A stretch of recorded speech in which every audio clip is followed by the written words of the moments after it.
हाँ वाला देखा ना कैसन लागत है।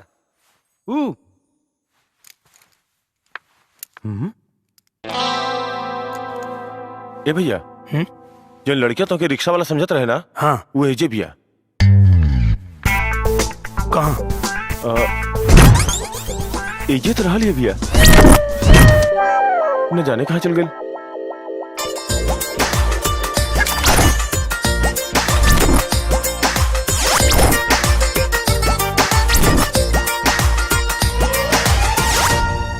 कहाँ गए बे? वो देखा भैया, लिफ्ट में।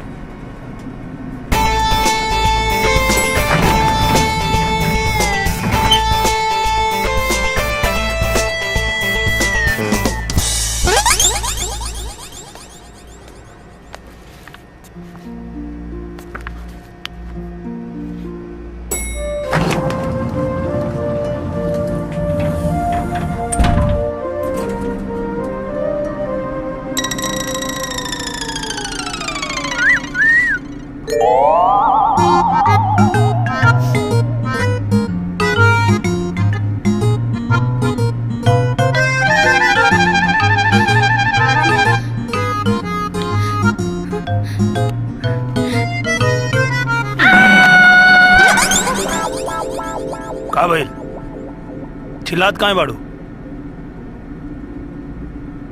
पहला बार लिफ्ट में चढ़ल बाड़ू का?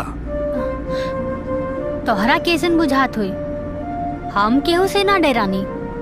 अच्छा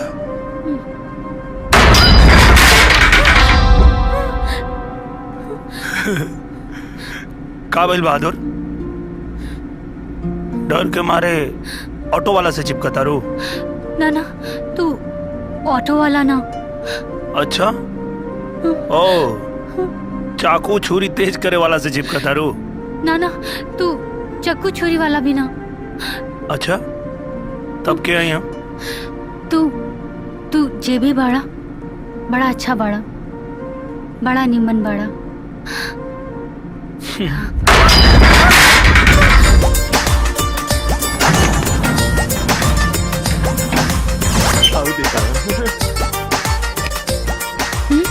फ्लोर आ गए।